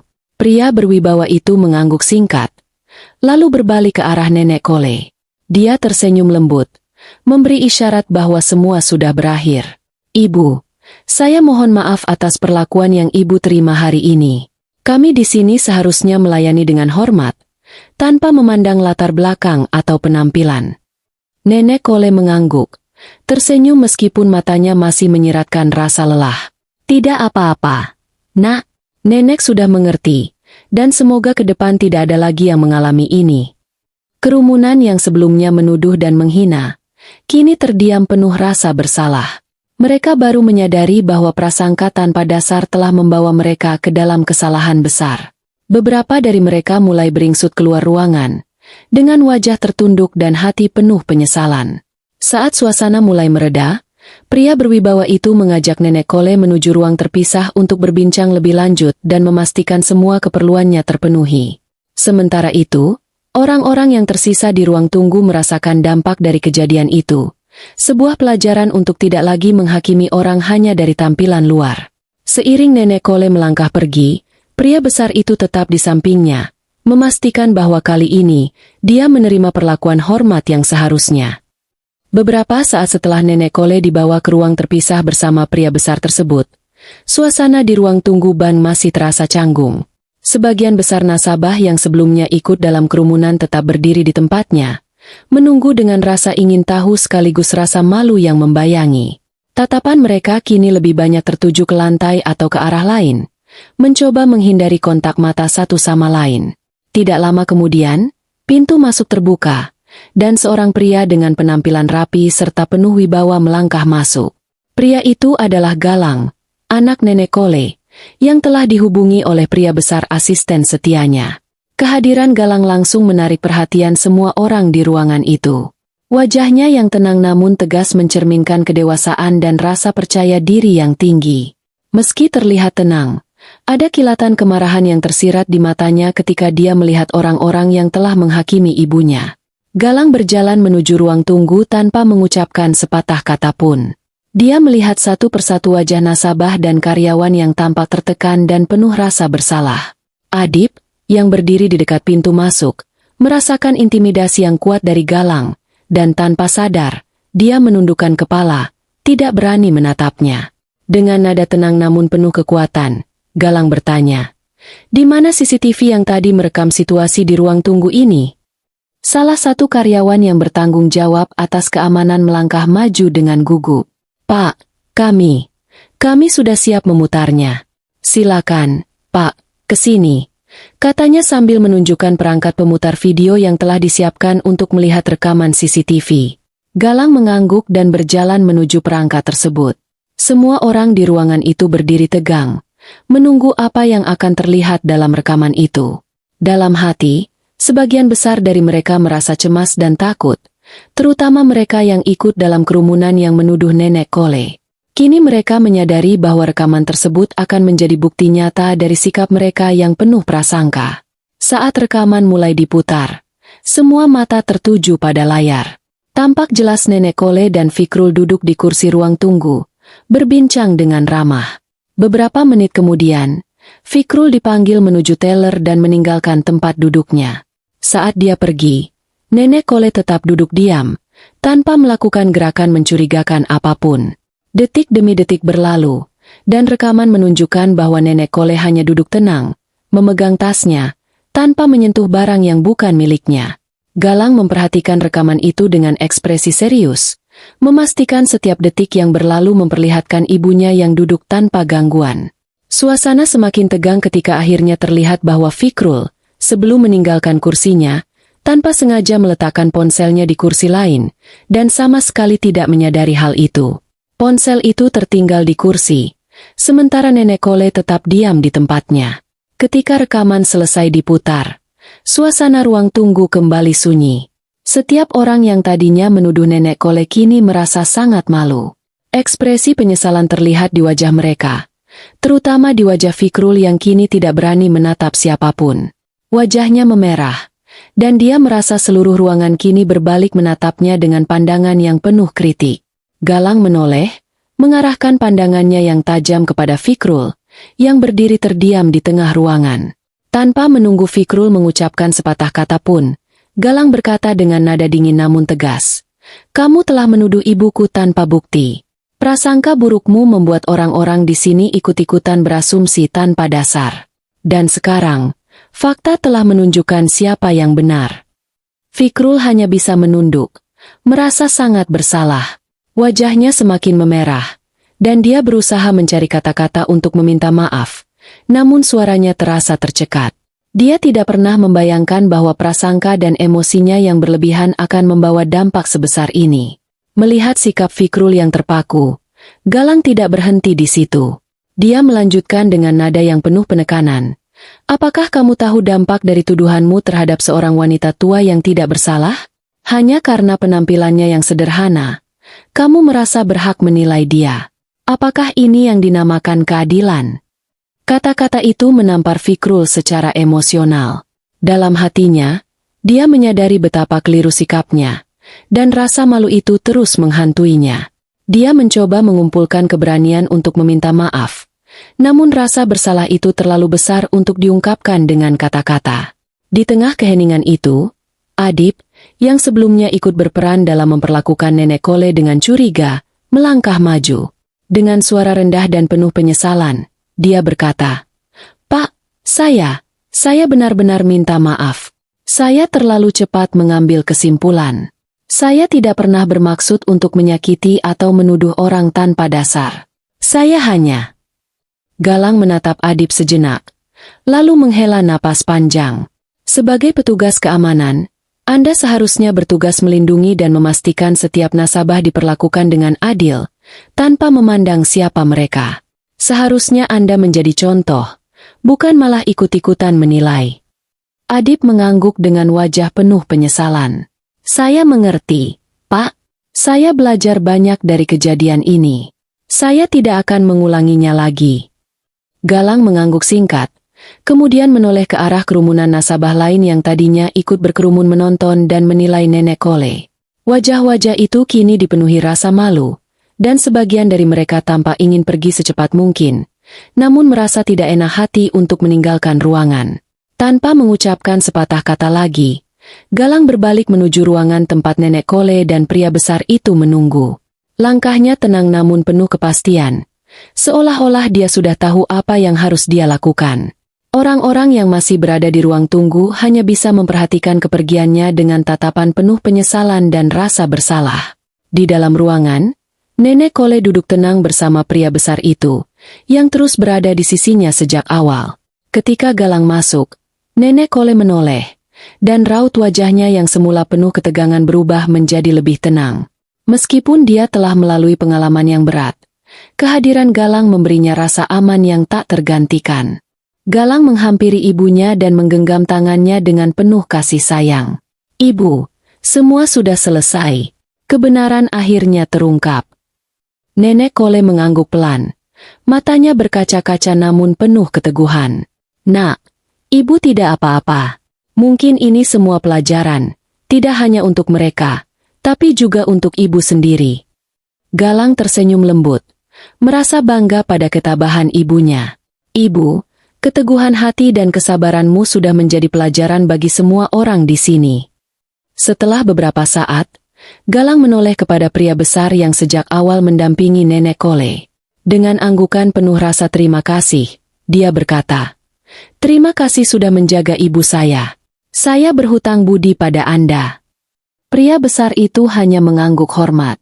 "Itu sudah menjadi tugas saya, Pak. Saya hanya menjalankan apa yang harus saya lakukan." Dengan semua yang telah terjadi, Galang mengajak Nenek Kole untuk segera meninggalkan tempat itu, mengakhiri hari yang penuh tekanan. Mereka berjalan berdampingan melewati ruang tunggu, di mana nasabah yang tersisa dan para pegawai masih terdiam. Tidak ada satupun dari mereka yang berani menatap langsung ke arah Nenek Kole. Mereka semua merasa malu atas sikap yang telah mereka tunjukkan sebelumnya. Ketika Galang dan Nenek Kole akhirnya keluar dari gedung, suasana hening masih menyelimuti ruang tunggu. Satu persatu nasabah meninggalkan tempat tersebut dengan wajah penuh penyesalan, sementara Adip dan para pegawai lainnya terdiam, merenungkan apa yang telah terjadi. Di hari itu, mereka semua telah belajar satu pelajaran berharga, untuk tidak lagi menghakimi seseorang hanya dari penampilan. Di luar gedung, Galang menatap ibunya dengan senyum lembut, merasa bangga bahwa ibunya telah melalui semua itu dengan keteguhan hati yang luar biasa. "Ibu, mari kita pulang. Dunia ini memang penuh dengan orang-orang yang belum memahami arti sebenarnya dari menghormati orang lain. Tapi yang penting, ibu telah menunjukkan kekuatan yang luar biasa." Nenek Kole tersenyum tipis sambil menatap putranya dengan penuh kasih sayang. "Ibu hanya melakukan apa yang ibu rasa benar. Nak, hidup ini memang penuh dengan cobaan, tapi selama kita sabar dan tidak membalas dengan kebencian, semuanya akan baik-baik saja." Galang mengangguk pelan, merasa bangga dan terharu atas ketabahan ibunya. "Benar, Bu. Hari ini, bukan hanya mereka yang belajar sesuatu, tapi aku juga. Ibu telah menunjukkan arti ketulusan dan kesabaran yang sesungguhnya." Mereka pun berjalan bersama menuju mobil yang telah disiapkan. Dengan perasaan lega, Nenek Kole masuk ke dalam mobil, meninggalkan semua kenangan pahit hari itu. Namun, di hatinya, ia tahu bahwa kejadian ini akan menjadi pelajaran berharga bagi banyak orang. Saat mobil melaju menjauh, bank itu kembali sunyi, namun bekas kejadian tersebut akan tetap teringat oleh setiap orang yang menyaksikannya, sebagai pelajaran penting tentang menghargai dan memperlakukan orang lain dengan penuh hormat. Saat suasana mulai mereda dan Galang bersiap meninggalkan gedung bersama Nenek Kole, seseorang dari kerumunan mencoba mendekat. Itu adalah Fikrul, yang sejak tadi berdiri dengan rasa bersalah, tampak mencoba memberanikan diri untuk berbicara. Wajahnya penuh penyesalan, dan suaranya terdengar berat ketika akhirnya dia mengucapkan, "Pak, Ibu, saya sungguh-sungguh minta maaf atas semua ini. Saya tidak tahu bahwa semua ini akan berakhir seperti ini." Galang berhenti dan berbalik, menatap Fikrul dengan tatapan tajam yang membuat pria itu semakin gugup. Suasana hening menyelimuti ruangan. Semua orang yang tadinya ikut menuduh Nenek Kole tanpa dasar, kini hanya bisa diam dan menyaksikan dengan rasa bersalah yang menghantui mereka. Tak ada yang berani berbicara atau membela Fikrul, seolah-olah mereka semua sadar akan kesalahan yang telah mereka lakukan. Dengan suara yang penuh ketegasan, Galang menjawab, "Apa kamu tahu dampak dari tuduhanmu terhadap ibu saya? Apa kamu sadar bahwa hanya karena prasangka dan emosimu, kamu telah membuat orang lain ikut-ikutan mencurigai seseorang yang tidak bersalah?" Fikrul tertunduk dalam diam. Kata-kata Galang terasa seperti tamparan keras baginya.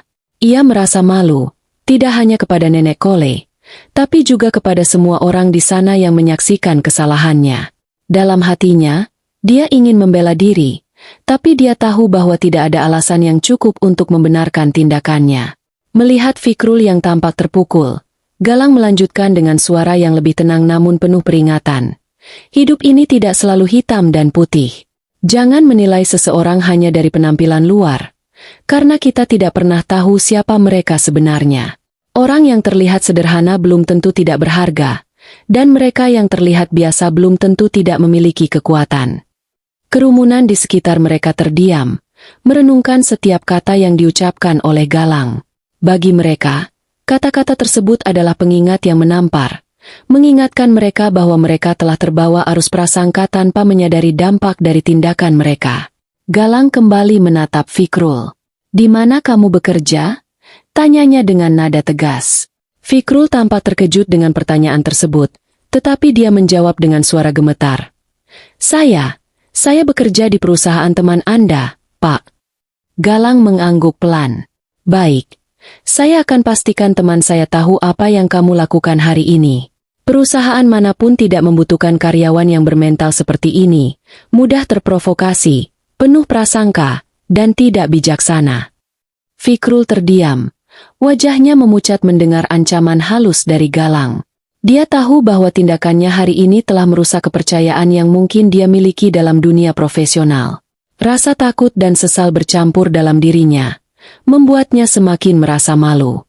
Setelah memberikan teguran pada Fikrul, Galang melangkah menuju bagian lain ruang tunggu di mana beberapa pegawai bank berdiri, termasuk Adip yang tadi ikut terlibat dalam insiden ini. Galang menatap mereka satu persatu, memperhatikan ekspresi malu yang terpancar dari wajah-wajah mereka. Dia tahu bahwa kejadian ini tidak sepenuhnya kesalahan Fikrul, ada banyak pihak yang terlibat, dan mereka semua bertanggung jawab. Sebagai pegawai, kalian seharusnya lebih bijaksana dalam menjalankan tugas, ucap Galang kepada para pegawai dengan nada tegas. Bukan menjadi orang pertama yang ikut-ikutan menyalahkan. Dalam situasi apapun, setiap nasabah layak mendapatkan perlakuan yang sama, tanpa prasangka atau curiga hanya karena penampilan. Para pegawai hanya bisa menunduk, mendengarkan setiap kata yang diucapkan Galang. Di dalam hati, mereka merasakan betapa benar dan pentingnya kata-kata itu. Mereka menyadari bahwa hari ini mereka telah melanggar prinsip dasar dalam pelayanan, yaitu menghormati dan memperlakukan setiap nasabah dengan adil. Adip, satpam yang merasa paling bersalah, memberanikan diri untuk berbicara. "Pak, kami mohon maaf. Saya tahu tindakan saya tadi salah. Saya terlalu terburu-buru mengambil kesimpulan tanpa memikirkan dampaknya." Galang menatap Adip dengan ekspresi dingin. "Sebagai petugas keamanan, tugas Anda adalah memastikan keamanan tanpa pandang bulu. Keputusan cepat memang penting, tapi keputusan tanpa kebijaksanaan lebih sering membawa kerugian daripada manfaat." Adip mengangguk. Wajahnya penuh penyesalan.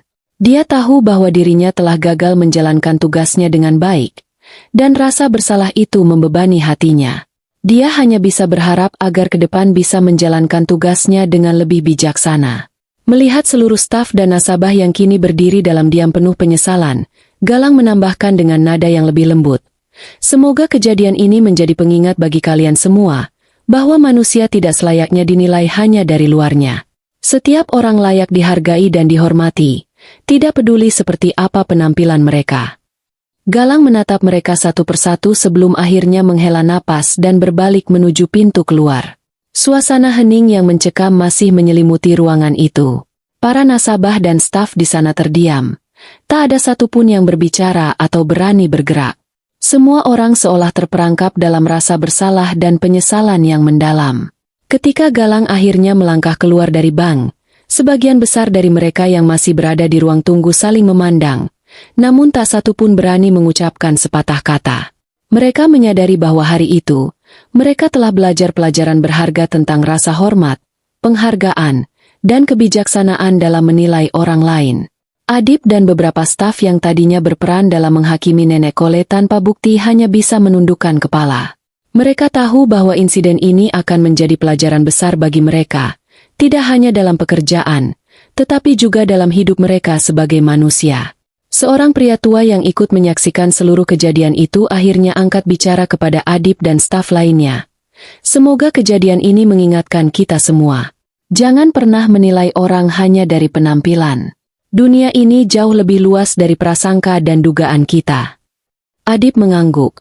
Wajahnya penuh penyesalan, dan dia berjanji dalam hati bahwa kejadian seperti ini tidak akan terulang lagi. Para staf dan nasabah yang tersisa juga hanya bisa menghela napas dalam-dalam, meresapi kata-kata itu sebagai pelajaran yang akan mereka bawa seumur hidup. Kejadian hari itu meninggalkan kesan mendalam di hati semua yang terlibat, mengingatkan mereka bahwa setiap manusia, tanpa memandang latar belakang atau penampilan, layak mendapatkan perlakuan yang adil dan penuh rasa hormat. Mereka sadar bahwa tindakan mereka telah melukai hati seseorang yang tidak bersalah, dan dengan penuh penyesalan, mereka berharap kejadian ini bisa menjadi pelajaran untuk menjadi manusia yang lebih baik di masa depan. Setelah Galang dan Nenek Kole meninggalkan bank, suasana di dalam gedung masih terasa tegang. Nasabah dan pegawai yang menyaksikan kejadian tersebut belum bisa sepenuhnya melepaskan rasa bersalah dan penyesalan yang membebani hati mereka. Masing-masing dari mereka merenungkan tindakan dan kata-kata yang tadi dilontarkan dengan prasangka tanpa dasar. Beberapa menit kemudian, pintu bank terbuka dan seorang pria dengan penampilan berwibawa melangkah masuk. Pria itu adalah Bagus, direktur bank sekaligus teman lama Galang. Kabar tentang kejadian di bank telah sampai ke telinganya, dan dia datang dengan ekspresi serius. Setiap langkahnya mencerminkan ketegasan dan kepemimpinan, membuat seluruh ruangan terdiam begitu dia masuk. Bagus menatap sekeliling, melihat wajah-wajah para pegawai dan nasabah yang tampak canggung dan penuh rasa malu. Semua orang menunduk. Tak ada yang berani menatap matanya secara langsung. Bagus tahu bahwa sesuatu yang serius telah terjadi di banknya, sesuatu yang tidak bisa ia abaikan begitu saja. Dengan suara tenang namun tegas, Bagus berkata, "Saya mendengar bahwa ada insiden di sini yang melibatkan nasabah prioritas kami. Saya ingin mendengar langsung apa yang sebenarnya terjadi." Adip, yang merasa paling bertanggung jawab, melangkah maju dengan wajah penuh penyesalan. Dengan suara pelan dan gemetar, dia mulai menjelaskan, "Pak, saya membuat kesalahan besar. Kami, saya dan beberapa nasabah, menuduh seorang wanita tua tanpa bukti yang jelas. Kami mengira dia telah mencuri ponsel milik nasabah lain, tetapi ternyata kami salah. Wanita itu, dia adalah ibunda dari Pak Galang." Bagus menatap Adip tanpa ekspresi, mendengarkan penjelasannya dengan saksama. Setelah Adip selesai, Bagus menghela napas panjang, lalu menoleh ke arah semua pegawai yang hadir di ruangan itu. "Kalian semua bekerja di sini bukan hanya untuk menjaga keamanan atau melayani nasabah.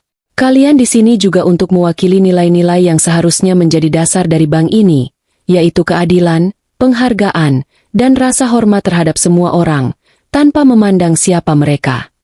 Salah satu pegawai lainnya mencoba membela diri. Dengan suara bergetar ia berkata, "Kami benar-benar tidak tahu, Pak. Kami hanya terpengaruh oleh suasana dan kami tidak berpikir panjang." Bagus menatap pegawai itu dengan tajam. "Kalian tidak perlu tahu siapa mereka. Kalian hanya perlu bersikap adil dan tidak terbawa prasangka. Siapapun yang datang ke sini adalah nasabah yang harus diperlakukan dengan penuh hormat." Seluruh ruangan terdiam. Setiap orang yang mendengarkan kata-kata Bagus merasa tertampar oleh kenyataan bahwa mereka telah melupakan prinsip-prinsip dasar dalam pekerjaan mereka. Mereka telah terbawa oleh prasangka, yang akhirnya menciptakan situasi yang tidak adil bagi seorang wanita tua yang tidak bersalah. Bagus kemudian mengarahkan pandangannya kepada seluruh staf. Matanya menyapu semua wajah di ruangan itu, satu persatu. "Mulai hari ini, saya ingin kalian semua mengingat bahwa penampilan seseorang tidak menentukan nilai atau martabat mereka. Setiap orang yang datang ke sini harus dilayani dengan adil. Tidak peduli apakah mereka datang dengan pakaian mewah atau sederhana, mereka tetap pantas mendapatkan penghormatan yang sama." Para pegawai yang mendengarkan hanya bisa mengangguk dengan perasaan menyesal. Mereka menyadari bahwa direktur mereka, Bagus, tidak hanya berbicara tentang tugas mereka sebagai pegawai bank, tetapi juga sebagai manusia yang seharusnya menghormati sesama tanpa prasangka atau pandangan merendahkan. Setelah itu, Bagus menoleh ke arah Adip dan berkata dengan nada yang lebih lembut namun penuh makna, "Adip, saya harap kamu belajar sesuatu dari kejadian ini. Sebagai satpam, kamu adalah wajah pertama dari layanan kami di sini. Pastikan kamu tidak hanya menjalankan tugas menjaga keamanan, tetapi juga menjaga integritas dan rasa hormat bagi setiap orang yang datang ke tempat ini." Adip mengangguk pelan, Wajahnya menunjukkan rasa malu yang mendalam. Saya mengerti, Pak. Saya benar-benar minta maaf. Kejadian ini tidak akan terulang lagi. Bagus menepuk bahu Adip sebagai tanda pengertian, namun tetap dengan tatapan yang penuh peringatan. Dia tahu bahwa kesalahan yang telah dilakukan cukup serius, dan ia berharap bahwa kejadian ini akan menjadi pelajaran berharga bagi seluruh staf di bank tersebut. Setelah memberi nasihat kepada para pegawainya, Bagus beralih ke arah nasabah yang masih berada di dalam ruangan. Dia menatap mereka dengan pandangan penuh makna, seolah-olah ingin memastikan bahwa mereka juga memahami pelajaran dari kejadian ini. Bapak, Ibu, dan semua yang ada di sini, kata Bagus dengan nada yang lebih hangat namun tetap tegas. Saya harap kita semua bisa belajar sesuatu hari ini. Jangan pernah menilai seseorang hanya dari tampilan luarnya. Penampilan tidak mencerminkan siapa mereka sebenarnya. Dunia ini penuh dengan keanekaragaman, dan kita harus belajar untuk menerima dan menghormati setiap orang, tanpa terkecuali. Beberapa nasabah yang merasa bersalah mulai mengangguk. Sebagian besar dari mereka merasa teringat akan sikap buruk yang tadi mereka tunjukkan pada Nenek Kole. Dalam hati, mereka menyadari bahwa Bagus benar. Prasangka dan penilaian tanpa dasar telah menjerumuskan mereka dalam kesalahan yang tidak seharusnya terjadi. Bagus memberi kesempatan kepada semua orang untuk merenung sejenak, lalu melanjutkan. Semoga kejadian hari ini menjadi pengingat untuk kita semua, bahwa prasangka hanya akan membawa kita kepada kesalahpahaman. Kita harus berusaha untuk melihat lebih dalam, melihat orang lain bukan hanya dari apa yang terlihat di luar, tapi dari niat baik mereka. Suasana di dalam ruangan mulai berubah. Rasa sesal dan penyesalan kini mulai mereda, digantikan dengan perasaan lega dan ketulusan untuk belajar dari kesalahan. Para pegawai bank, terutama Adip, merasa beruntung bahwa direktur mereka memberikan kesempatan bagi mereka untuk memperbaiki diri. Sebelum meninggalkan ruangan, Bagus mengakhiri dengan pesan singkat namun kuat. Ingatlah, setiap orang berharga, dan layak mendapatkan penghargaan yang sama. Jangan biarkan prasangka menghalangi pandangan kalian terhadap orang lain. Setelah memberikan pesan itu, Bagus melangkah keluar dari ruangan, meninggalkan pegawai dan nasabah yang masih tenggelam dalam pemikiran dan penyesalan mereka. Mereka semua tahu bahwa kejadian ini akan terus teringat dalam benak mereka sebagai pengingat untuk tidak mudah menilai orang lain hanya dari luarnya. Hari itu berakhir dengan perubahan sikap dan pemahaman baru di antara semua yang terlibat. Mereka yang tadinya begitu mudah menghakimi kini merasa malu dan berjanji untuk tidak mengulangi kesalahan yang sama. Dalam diam, setiap orang di ruangan itu telah belajar bahwa dalam kehidupan, menghormati orang lain tanpa pandang bulu adalah salah satu nilai terpenting yang harus dijunjung tinggi. Di luar bank, Bagus berdiri sejenak, memandangi jalanan yang ramai. Dia tahu bahwa kejadian ini bukan hanya pelajaran bagi para staf atau nasabah, tetapi juga pengingat bagi dirinya sendiri. Sambil menghela napas panjang, dia bertekad untuk selalu memastikan bahwa banknya menjadi tempat yang ramah, adil, dan penuh rasa hormat bagi siapapun yang datang. Dengan langkah mantap, Bagus pun meninggalkan tempat itu, membawa serta pelajaran berharga yang akan terus dia tanamkan di hatinya dan kepada setiap orang yang bekerja di bawah kepemimpinannya. Hari sudah menjelang sore ketika Galang dan Nenek Kole akhirnya tiba di rumah. Nenek Kole duduk di ruang tamu, tersenyum hangat meski kelelahan masih terpancar dari wajahnya. Galang menyuguhkan segelas air untuk ibunya, lalu duduk di sampingnya, memperhatikan wanita tua yang begitu ia cintai. Terima kasih, Nak, sudah datang hari ini. Kalau tidak, mungkin nenek masih terjebak di sana, disalahpahami. Ucap Nenek Kole sambil menatap Galang dengan penuh kasih. Galang menggenggam tangan ibunya, lalu berkata dengan nada lembut, "Bu, aku yang harusnya berterima kasih. Dari ibu, aku belajar arti kesabaran dan ketulusan. Hari ini aku menyaksikan sendiri bagaimana kekuatan hati dan keteguhan ibu bisa menginspirasi banyak orang." Nenek Kole tersenyum, meskipun ia tampak terharu. "Nak, hidup ini memang penuh cobaan.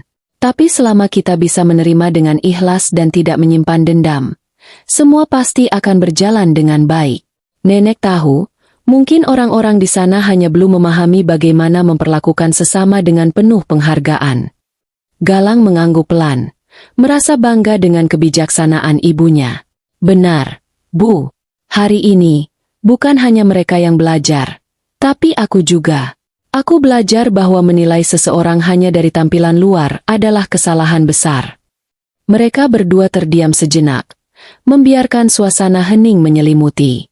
Di luar rumah, langit berwarna jingga, seolah menyimbolkan akhir dari hari yang penuh pelajaran. Nenek Kole merasakan kedamaian dalam hatinya, meskipun hari itu telah menjadi hari yang berat. Ia merasa bahwa pengalaman ini bukanlah sebuah luka, melainkan sebuah pengingat untuk dirinya sendiri dan orang-orang di sekitarnya. Sementara itu, di bank, para pegawai masih tenggelam dalam renungan atas kejadian yang baru saja mereka alami.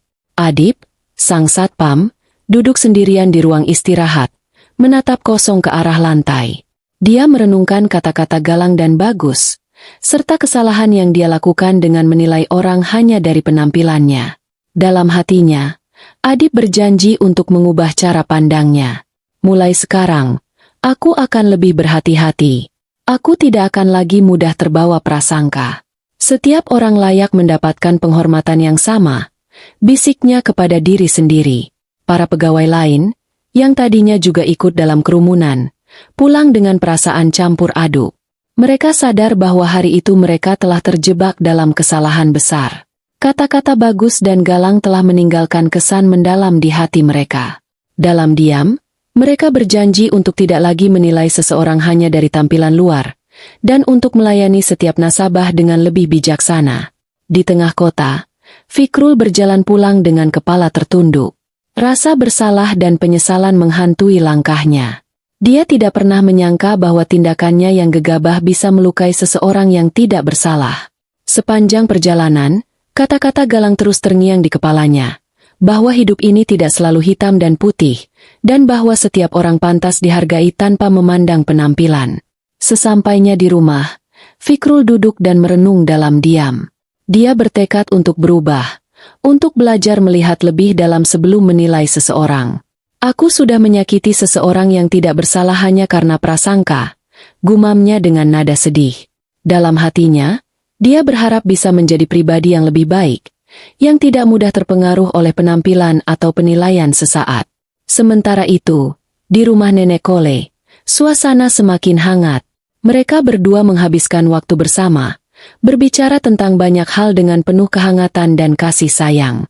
Bagi Galang, kejadian hari itu adalah sebuah pengingat bahwa dunia ini penuh dengan perbedaan, namun setiap orang harus dihargai tanpa terkecuali. Bu, kalau nanti bertemu dengan mereka lagi, apa Ibu akan tetap memaafkan mereka? Tanya Galang, penasaran dengan isi hati ibunya. Nenek Kole mengangguk sambil tersenyum lembut.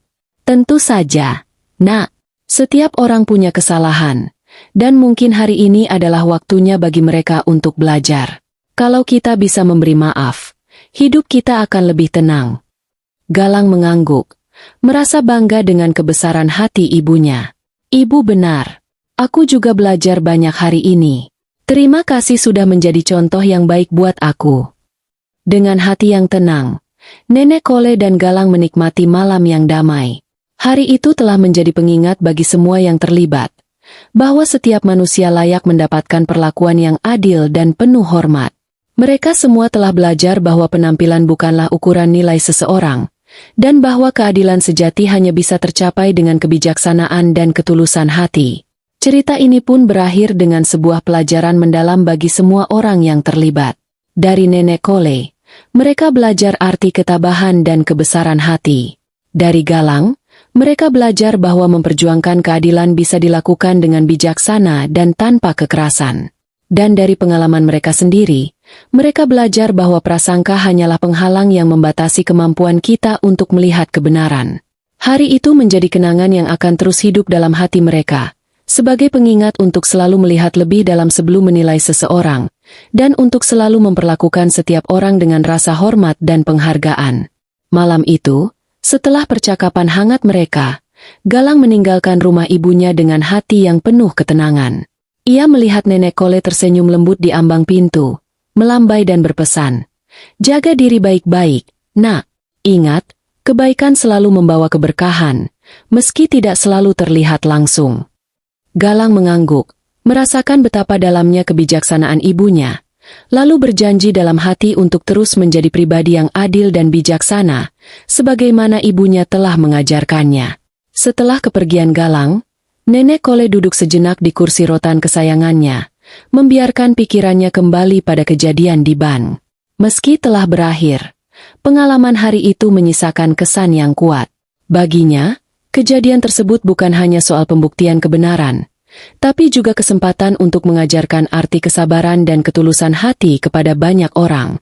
Dalam hatinya, ia berharap semua orang yang terlibat mendapatkan pelajaran dan mungkin menjadi lebih baik di masa depan. Di sisi lain kota, Fikrul tidak bisa tidur.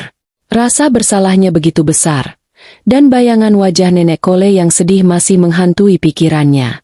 Aku harus memperbaiki sikapku, gumamnya dalam hati. Tidak lagi menilai orang dari tampilan, tidak lagi mudah terpancing prasangka. Ia tahu bahwa perubahan harus dimulai dari dirinya sendiri, dan malam itu ia bertekad untuk tidak lagi mengulangi kesalahan yang sama. Bagi Fikrul, kejadian tersebut menjadi awal dari perjalanannya menuju pemahaman yang lebih dalam tentang keadilan dan penghargaan terhadap sesama. Di rumahnya, Adip, sang satpam, juga merenungkan kejadian hari itu. Ia mengingat bagaimana tatapan Galang dan Bagus telah mengingatkannya akan tanggung jawab besar yang harus ia emban. Dalam tugasnya sebagai satpam, Adip menyadari bahwa melindungi tidak hanya berarti menjaga keamanan fisik, tetapi juga menjaga martabat setiap orang yang datang. Dalam hatinya, ia bersumpah untuk menjadi lebih bijaksana dan tidak terburu-buru menilai orang berdasarkan penampilan. Para pegawai bank yang terlibat dalam insiden tersebut juga tidak bisa melupakan perasaan malu yang muncul saat Bagus memberi teguran di depan umum. Kejadian itu mengajarkan mereka bahwa tanggung jawab sebagai pelayan publik tidak boleh disalahgunakan, dan bahwa setiap orang berhak mendapatkan perlakuan yang adil. Masing-masing dari mereka berjanji untuk lebih berhati-hati di masa depan, dan untuk melayani semua nasabah dengan sepenuh hati, tanpa prasangka atau diskriminasi. Beberapa hari kemudian, Bagus, sang direktur bank, mengadakan pertemuan dengan seluruh pegawai untuk membahas kembali nilai-nilai dasar yang harus dijunjung tinggi oleh bank mereka. Dalam pertemuan tersebut, Bagus mengingatkan mereka bahwa setiap nasabah, tak peduli latar belakang atau penampilannya, adalah bagian dari masyarakat yang harus dihormati. Ia menekankan bahwa kepercayaan dan rasa hormat adalah dasar dari hubungan yang baik, dan bahwa bank mereka harus menjadi contoh dari nilai-nilai tersebut. Para pegawai mendengarkan dengan seksama, menyerap setiap pesan yang disampaikan Bagus sebagai pengingat untuk terus memperbaiki diri. Kejadian hari itu menjadi sebuah babak yang akan selalu diingat oleh semua pihak yang terlibat. Setiap karakter, baik Galang, Nenek Kole, Fikrul, Adip, Bagus, dan para nasabah lainnya, mendapatkan pelajaran berharga yang akan mereka bawa seumur hidup. Mereka semua tersadar bahwa kehidupan tidak hanya soal tampilan dan prasangka, melainkan tentang penghargaan, keadilan, dan cinta terhadap sesama manusia. Dari insiden tersebut, lahirlah sebuah kesadaran kolektif bahwa dunia ini akan menjadi tempat yang lebih baik apabila setiap orang berusaha melihat melampaui penampilan, dan memperlakukan setiap orang dengan rasa hormat. Dan bagi Nenek Kole, hari itu menjadi bukti bahwa ketabahan dan ketulusan hati selalu mampu mengatasi prasangka dan membawa cahaya kebenaran, tidak peduli seberapa gelap situasinya. Terima kasih sudah mendengarkan cerita ini. Sampai jumpa, dan semoga pesan dari setiap cerita bisa memberi inspirasi untuk kita semua. Jangan lupa, ikuti terus kisah nyata yang saya bagikan setiap hari, dan selalu hargai setiap orang yang kita temui, karena kita tidak pernah tahu bagaimana kehidupan mereka sebenarnya. Sampai jumpa di video selanjutnya.